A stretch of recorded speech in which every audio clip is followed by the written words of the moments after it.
မင်္ဂလာပါရှင် Empress Star West page မှာကြိုဆိုပါရစေအခုပေါ့နော်ကန်နမိတ်လေးကြည့်ပေးရမှာဆိုတော့ကိုကားပေါ့နော်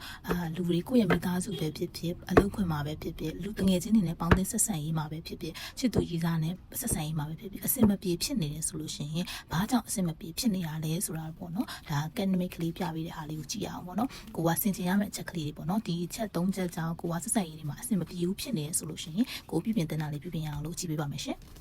အဲ့တော့ကိုကပေါင်းစပ်ဆက်ဆံရေးတွေမှာအဆင်မပြေဘူးဖြစ်နေရဆိုတဲ့အကြောင်းကဘာအတွက်လဲဆိုတော့ကန်နမိတ်ကလေးကိုကြည့်ပေးပါမယ်ရှင်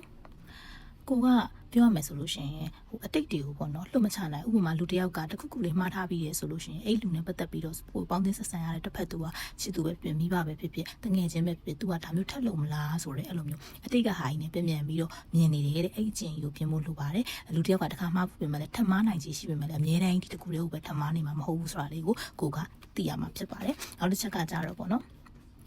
ကိုကတခုခုပေါ့နော်တစ်ချက်ကလေးမှားသွားတာနဲ့ကိုအဲ့လူတွေကိုစွန့်ခွာပြီးတော့ထွက်သွားခြင်းနဲ့ပေါ့နော်တော်ပြီနေကဒါလုပ်လိုက်တယ်နေတော့ငါမပေါင်းတော့ဘူးအဲ့လိုမဟုတ်ဘူးဒါသူဘာဖြစ်လို့ဒီလုပ်တာလဲတစ်ခါလုပ်တယ်ဆိုလို့ရှိရင်မှားသွားတယ်ဒုတိယတစ်ခါဆိုလို့ရှိရင်ဒုတိယတစ်ခါလုပ်ရင်တော့ငါခွင့်မလုပ်ဘူးဒါပေမဲ့ဒီတစ်ခါဆိုလို့ရှိရင်တော့သူ့ကိုငါပေါ့နော်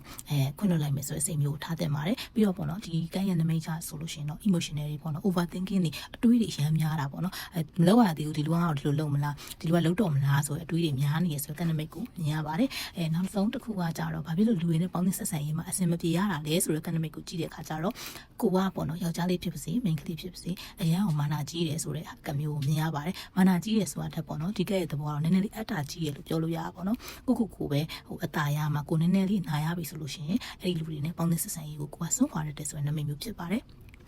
တခုခုဆိုလို့ရှိရင်အတိတ်ကအကြောင်းအရာတွေကိုပြန်မြင်တတ်တာပြီးတော့လို့ရှိရင်တခုခုလေးနည်းနည်းလေးတေးသေးလေးမှားတာနဲ့ထားခဲ့မယ်ဆိုတဲ့ကျင့်လေးပြီးတော့ကိုယ့်ရဲ့အတ္တတွေကိုရှင်းတန်းတင်ပြီးတော့မာနကြီးတဲ့အတ္တကြီးရဲ့ဒီစိတ်သုံးခုကိုပြင်နိုင်မယ်ဆိုလို့ရှိရင်လူမှုဆက်ဆံရေးမှာချစ်သူပဲဖြစ်ဖြစ်မိဘပဲဖြစ်ဖြစ်တငယ်ချင်းပဲဖြစ်ဖြစ်ပေါင်းတဲ့ဆက်ဆံရေးတွေဟာပို့ပြီးတော့အဆင်ပြေလာပါလိမ့်မယ်ရှင်ကျေးဇူးတင်ပါတယ်